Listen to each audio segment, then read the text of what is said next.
Today, the NFL community is saddened by the loss of Gil Brandt.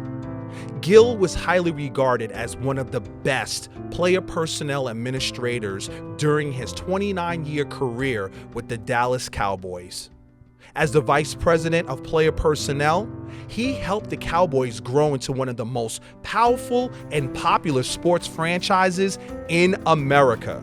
Gil Brandt, who was the other one that came in at the same time, his scouting helped us tremendously in the early years as we developed as a football team. And that was very important to me personally.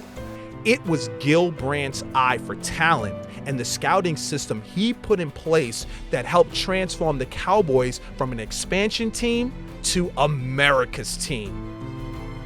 The Cowboys put together 20 consecutive winning seasons, appeared in 5 Super Bowls, including victories in Super Bowl 6 and 12 during his tenure.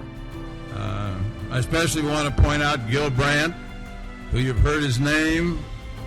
He was one of the first people that I hired, even in the fall of '59, before we had a franchise, and he was responsible for most of the players that we had, the great players.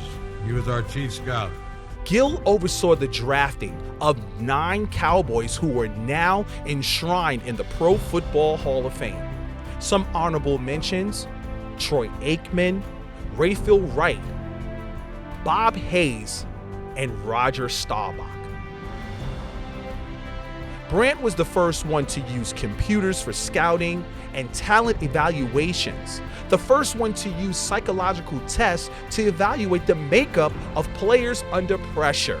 It was the way he and the Cowboys graded college players that led to building the NFL Scouting Combine to streamline the evaluation process. He will be remembered for pioneering many of the scouting techniques used by NFL clubs today. When we were one of the founders of the first scouting combine in the early 80s, who would envision how far this event has advanced? Esteemed Hall of Fame voter Rick Goslin recently said that 20 years ago, the first combine, there were 7 media members credentialed for the combine. This past year, there was over 2,000. My life has been an incredible journey, all inspired by football. I've been fortunate enough to see this growth of this game the past 60 years. Gil Brandt, Hall of Famer forever.